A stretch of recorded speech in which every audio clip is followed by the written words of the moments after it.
সোমবার ভারতীয় জনতা পার্টির কার্যালয়ে এক সাংবাদিক সম্মেলন অনুষ্ঠিত হয়।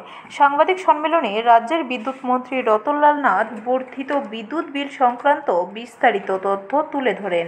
তিনি বামফ্রন্ট সরকারের আমলে শেষ 7 বছরে যেভাবে বিদ্যুৎ বিল বেড়েছে এর বিস্তারিত তথ্য তুলে ধরতে গিয়ে বলেন, বামফ্রন্ট সরকার তার শেষ 7 বছরে 116.03% বিদ্যুৎ বিল বাড়িয়েছে, কিন্তু ভারতীয় জনতা পার্টি নেতৃত্বাধীন সরকার তার 7 বছরে বিদ্যুৎ বিল বাড়িয়েছে মাত্র 3 বার।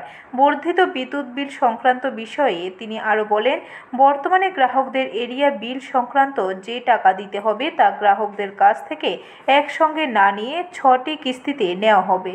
ইচ্ছা করলে রাজ্য সরকার গ্রহণ করতে পারত না। It is approved by the central government. Only this is the central government.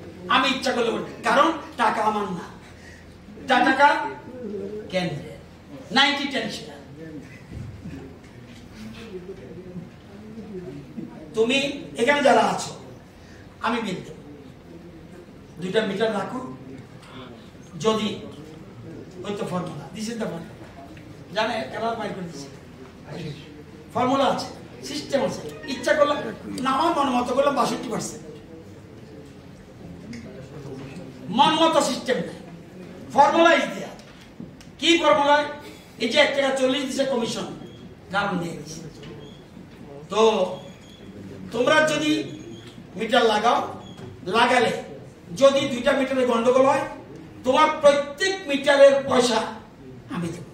Bureau report, খবর ত্রিপুরা।